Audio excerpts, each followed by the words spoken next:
Bonjour à tous, je vous fais une vidéo filmée depuis la préfecture de Shizuoka. Donc en fait j'habite dans la préfecture de Shizuoka et donc j'ai choisi un paysage représentatif de cette région. Donc pourquoi c'est représentatif de cette région? Eh bien tout d'abord parce qu'on est dans un champ de thé et 40% du thé produit au Japon est produit à Shizuoka. Voilà, donc ça ressemble à ça le thé, hein. Ensuite, deuxième chose caractéristique de la région, c'est le mont Fuji, qu'on ne peut pas voir mais qui se trouve ici, comme ça. La moitié du mont Fuji en fait est du côté de Shizuoka et l'autre moitié c'est Yamanashi. Donc Shizuoka, ça offre des beaux points de vue sur le mont Fuji, notamment voilà, avec les champs de thé et puis le mont Fuji derrière. Donc là c'est pas le meilleur endroit pour faire des photos, là c'est juste à côté de chez moi, mais il y a des points de vue vraiment magnifiques ailleurs. Donc voilà, je voulais vraiment remercier tout le monde d'abord pour commencer. En tout cas, vous m'avez mis des commentaires vraiment très gentils et très encourageants. Donc j'ai bien l'intention de ne pas vous décevoir et de produire des vidéos bientôt. Ensuite, vous l'avez sûrement remarqué, mais j'ai quasiment toutes les vidéos qui ont pu être uploadées sur la chaîne. Donc voilà, grâce à certains d'entre vous, j'ai pu récupérer des vidéos. C'était vraiment inespéré, je pensais vraiment pas revoir notamment celle en Nouvelle-Zélande. Donc je suis vraiment content. Je pense aussi que certains d'entre vous sont très contents de pouvoir les revoir.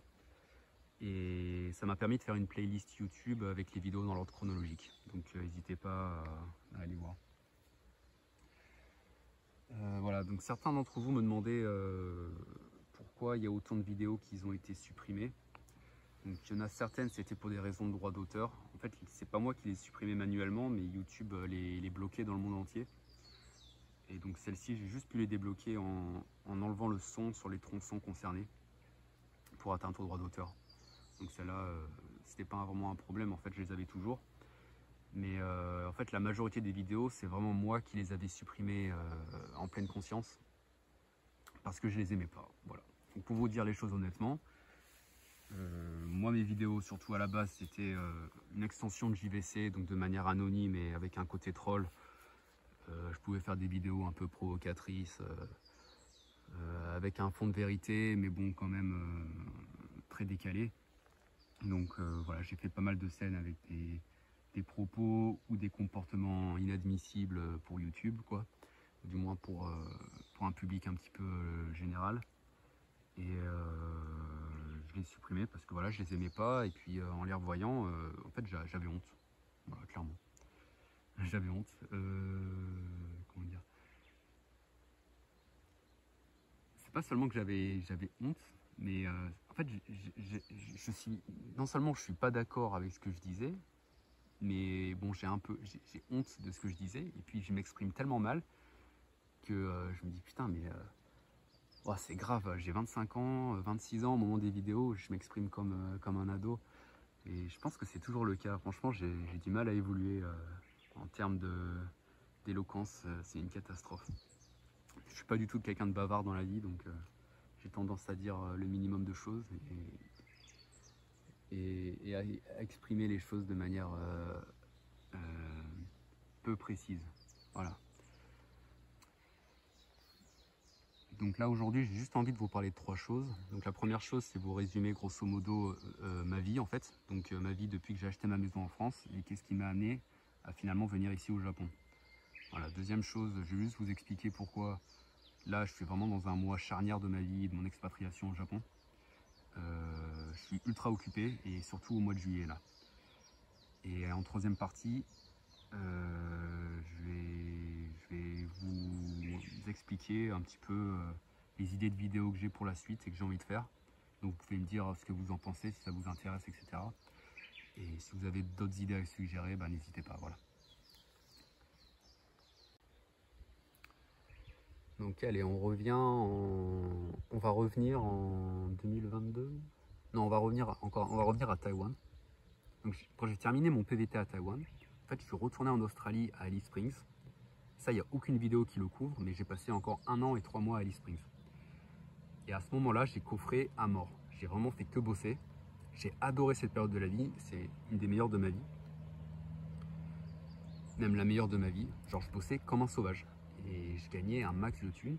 Et donc, mais en plus j'adorais ça, hein. Vraiment, j'ai adoré mon temps en Australie. Bref. Et donc je suis rentré en France, à peu près, c'est vraiment la fin de la période Covid. Il y avait encore les QR codes de merde où il fallait payer 50 € pour avoir 3 jours de droit pendant lequel on pouvait aller manger dans les restaurants. Là. Voilà, donc je suis arrivé à la fin de cette merde. Et bon, j'ai mis environ 6-7 mois pour acheter la maison, pour trouver et acheter la maison. Et donc en septembre 2022, voilà, j'étais proprio. Et donc à partir de là, j'ai passé environ 1 an, 3 mois dans cette maison-là. J'ai commencé à faire pas mal de travaux.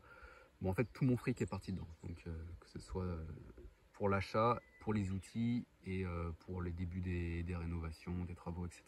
Jusqu'au dernier centime, j'ai tout mis dedans. Et donc voilà, la question c'est de savoir du coup pourquoi ça n'a pas marché. Parce que la maison déjà de base, elle était parfaite. Pour moi, elle était parfaite. Le prix était bon, la localisation était parfaite. 20 minutes, j'avais tous les magasins de bricolage, les supermarchés.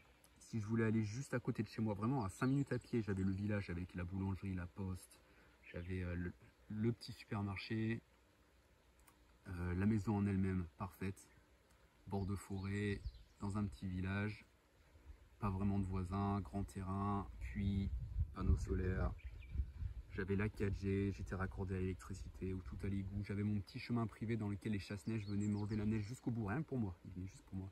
J'avais même un lampadaire à l'entrée de chez moi qui servait que à moi. Et c'était la mairie qui payait l'électricité. Bon voilà.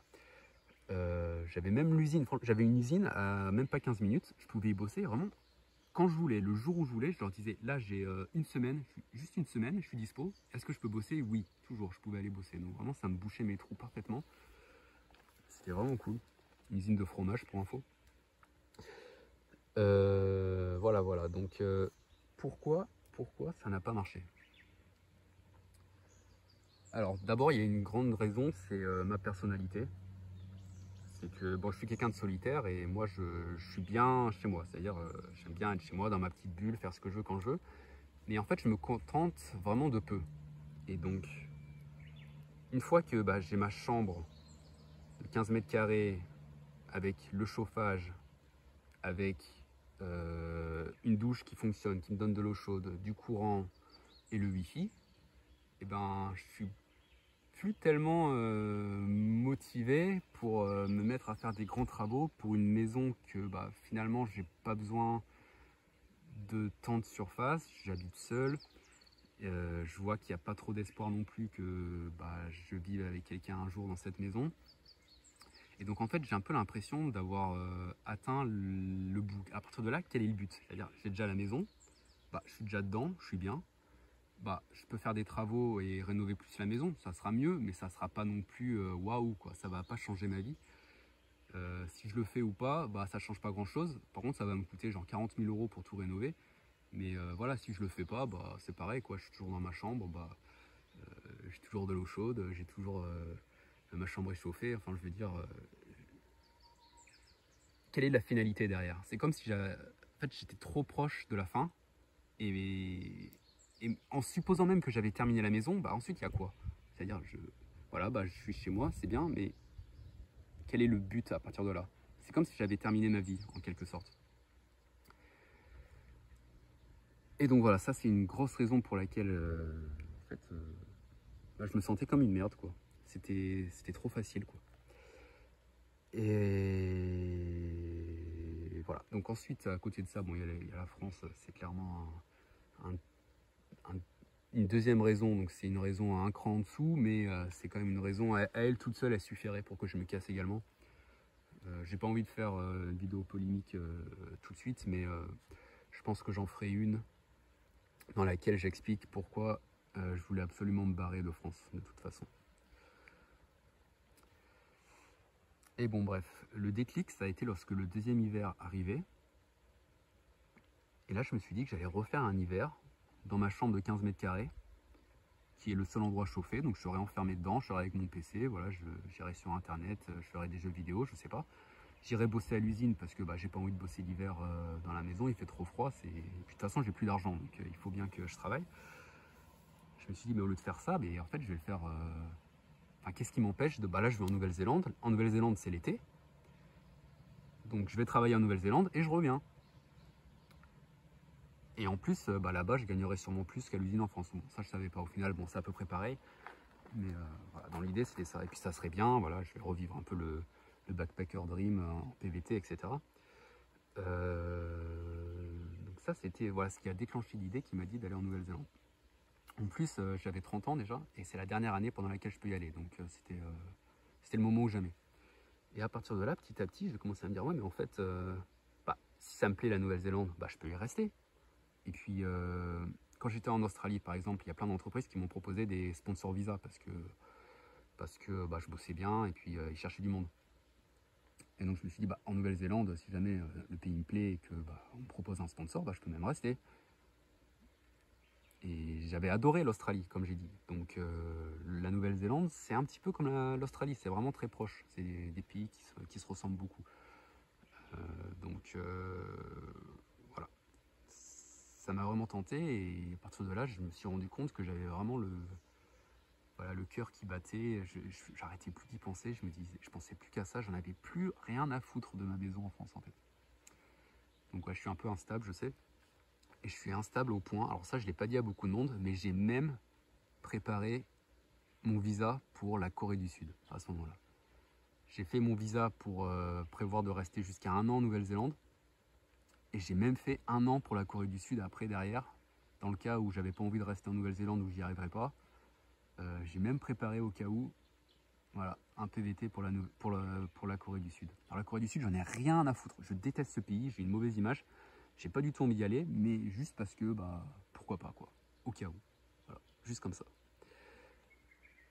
À défaut d'avoir un but dans ma vie, au moins je peux collectionner les PVT.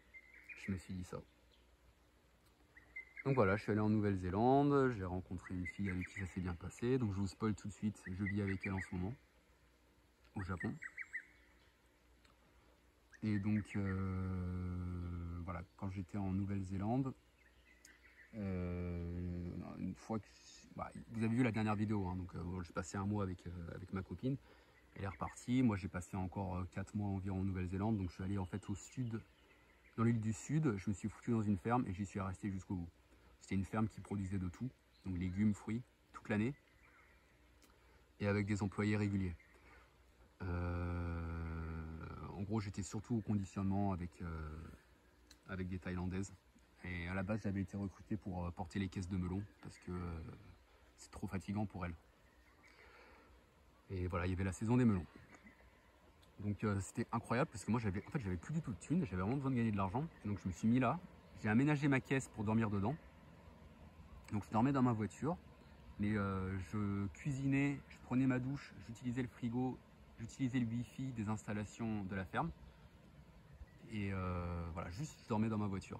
Et donc je payais rien. Je pouvais manger toute la nourriture de la ferme. Vraiment, j'allais dans les frigos, dans les gros frigos dans lesquels il y a tout qui est stocké, et je pouvais prendre ce que je voulais. Et ça produisait tout. Tous les légumes possibles, imaginables. Ça, c'était vraiment cool. Donc au bout de 4 mois à peu près, voilà, je suis allé au Japon en fait. Je suis allé au Japon, j'ai passé 1 mois avec ma copine pour voir. Et à partir de là, j'ai commencé les démarches pour voir comment je pouvais revenir au Japon le plus rapidement possible. Donc le plus rapidement possible, c'était en visa étudiant, donc à partir d'octobre. Donc j'ai refait 4 mois en France à peu près, avril, mai, juin, juillet, août, septembre. J'ai fait 4-5 mois en France. 4 mois en France, pardon. 4 mois en France et je suis revenu au Japon ici. Et voilà, tout simplement, me revoilà ici. Donc je fais un peu des all-in dans la vie. J'avais all-in ma maison et là maintenant je all-in le Japon. Alors je vous raconte beaucoup de trucs qui sont un peu emmêlés, j'ai un peu du mal même moi-même à tout mettre dans l'ordre parce qu'il se passe trop de choses. Et il y a un truc qui est très important que je dois raconter, mais que j'ai du mal à introduire naturellement, donc je le fais là. Voilà, en Nouvelle-Zélande, je vous avais dit à un moment j'avais mal au cœur. Au début de la vidéo, je sentais une sensation bizarre, c'était vraiment bizarre et que j'allais faire comme s'il n'y avait rien parce que les docteurs me disent que j'ai rien. Mais moi je sens vraiment qu'il y a un truc qui va pas. Et en fait il y avait vraiment quelque chose qui allait pas et c'était... Et j'étais vraiment pas ready pour la suite de ce qui allait m'arriver. Donc en Nouvelle-Zélande, j'ai eu des problèmes de santé qui ont commencé à s'amplifier petit à petit, qui ont continué là au Japon quand je suis rentré, quand je suis venu pendant juste un mois. J'ai dû aller à l'hôpital un moment. Après, je suis rentré en France, là j'ai eu 4 mois pendant lesquels j'ai continué à me faire soigner. Mais là, c'était un parcours de soins éclaté. Vraiment, les docteurs, ils faisaient n'importe quoi, ils racontaient que de la merde. C'était l'enfer. Ça a abouti à rien, ça a servi à rien. Tous les trucs que j'ai fait en France, ça a servi à rien. Donc après, je suis revenu au Japon. Donc là, j'ai continué à me faire soigner au Japon. Et là, bon, ça commence à aller mieux. Mais bon, je dois vous raconter quand même qu'en France, c'est là où j'étais au fond du trou. Et j'étais vraiment, vraiment au fond du trou. Quand je vous dis au fond du trou, c'est que j'ai fait une dépression. Mais pas juste un coup de blues, j'ai fait la vraie dépression. Et là, je ne savais pas ce que c'était une vraie dépression. Et voilà, j'ai compris. Vraiment, je souhaite à personne de faire ça, même à mes ennemis. C'était horrible. C'est genre, t'as envie de mourir. Juste t'as envie de mourir, t'en as plus rien à foutre de tout. Et donc, qu'est-ce qui m'a amené dans cet état-là? Eh ben, il y a beaucoup de choses. Je pense que déjà, c'était trop le bordel dans ma vie et j'avais l'impression de perdre le contrôle. Ouah, c'était quoi ce bruit là-bas? Bref, j'avais l'impression de perdre le contrôle. Donc déjà, j'avais la santé éclatée, genre fracassée. J'avais plein de problèmes cumulés. Notamment, le pire, c'est le cœur. Mais donc avec la dépression, j'avais plein de symptômes qui s'accumulent, du genre une sensation de pression dans les yeux, les céphalées de tension chronique, insomnie, tremblement, sueur la nuit. Vraiment, je dormais genre 1 heure par nuit. Enfin, c'était fou quoi. Et je pense qu'en plus des problèmes de santé, il y avait le fait que j'abandonnais ma maison, qui était une partie de ma vie, quoi. Donc je perdais un petit peu mon identité. J'ai abandonné le fait de pouvoir m'expat en Nouvelle-Zélande et j'allais tenter d'aller au Japon, qui est un pays quand même, c'est pas facile, c'est pas la facilité quoi d'aller au Japon. Et j'allais au Japon pour une meuf que je connaissais un petit peu. On s'entend bien, mais bon, on n'avait pas passé tellement de temps ensemble, c'était quand même risqué quoi. Il y avait le risque. À côté de ça, j'avais plus de thunes, j'ai la calvitie qui m'a rattrapé.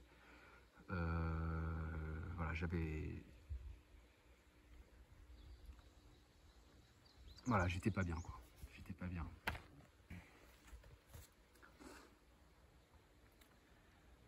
Et donc tout ça, ça m'amène à vous expliquer pourquoi je suis autant occupé là récemment. Je vous dis que c'est vraiment un mois critique, là, le mois de juillet. C'est parce que déjà, je vais me faire opérer au Japon. Donc je vais avoir 3 jours d'hospitalisation. Et ils vont me faire une ablation par cathéter. C'est pas une très grosse opération, normalement ça se passe plutôt bien. Et il y a très peu de chances de complications, beaucoup de chances de réussite. Et puis c'est pas hyper intrusif comme opération, quoi. Ils vont pas m'ouvrir le cœur au cutter ni rien, quoi.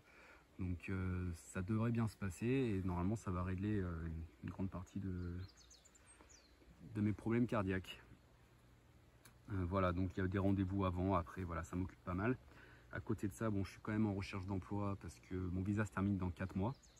Je parle très mal japonais. Voilà, je passe des entretiens. C'est pas facile d'avoir un visa pour travailler au Japon. C'est pas pareil que quand on est en PVT, on peut faire n'importe quoi. Là, il faut vraiment un boulot qui ne m'autorise pas à faire des tâches manuelles. Et donc, moi, toute ma vie, j'ai fait que des boulots avec des tâches manuelles. Donc, c'est compliqué. Voilà. J'ai un CV complètement éclaté. Mais je ferai une vidéo entièrement dédiée à ça. Entièrement dédiée à ma recherche d'emploi. Donc, normalement, c'est quasiment réglé. Hein. Je suis à la fin du truc. J'ai l'entreprise qui est intéressée. Et voilà, il reste à discuter de la manière dont... enfin, sur quel visa je vais être au Japon, en fait. Voilà. À côté de ça, donc j'ai ma maison là qui va être... normalement, il y a la signature définitive dans 2 semaines. C'était un parcours du combattant. Il faut se battre en France pour faire quoi que ce soit, c'est l'enfer. Je vous raconte même pas. J'ai trouvé l'acheteur depuis novembre. Genre, j'ai mis ma maison en vente, 3 semaines après, il y avait l'acheteur, quoi. L'acheteur, je l'ai trouvé direct. Et pourtant, ça avance pas. Ça avance pas parce qu'apparemment, il y a la mairie qui avait bouffé des mètres carrés de mon terrain en faisant leur route. Donc, le plan était plus valable. Il a fallu que j'appelle un géomètre. Le géomètre est venu. Il a fait la moitié du boulot. Puis, il m'a demandé de payer pour avoir la fin. Donc, j'ai payé, mais il n'a pas fini le travail. Entre-temps, l'agence qui est en charge du dossier, la meuf avait quitté le boulot, donc elle a donné le dossier à un autre gars qui était un peu paumé, c'était un peu un demeuré. Le gars, finalement, s'est également barré, donc le dossier est reparti avec quelqu'un d'autre. Je sais même pas où ça en est, je sais même pas. Donc finalement, voilà, il y a les plans normalement qui ont été reçus. Et donc là, il y a la signature définitive dans 2 semaines. Bon, voilà, ça a duré voilà, 1 an pour vendre la maison, quoi.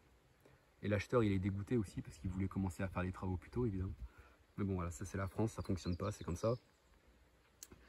Voilà, donc recherche d'emploi, j'ai la vente de ma maison, j'ai mon opération, j'ai aussi un bordel avec mon appareil dentaire parce que j'ai un traitement Invisalign que je devais faire en France et qui devait se terminer en France rapidement. Sauf que ça n'a pas été fini. Ils m'ont dit que que j'allais le continuer au Japon dans leur clinique partenaire. Sauf que la clinique partenaire, ils n'ont pas l'air d'accord avec les conditions de la clinique française. Donc il y a toute une embrouille sur qui paye mon traitement. Le traitement n'a pas bien marché en plus, donc il y a des... c'est le bordel. C'est le bordel. Donc ça, c'est en train d'être réglé normalement en ce moment.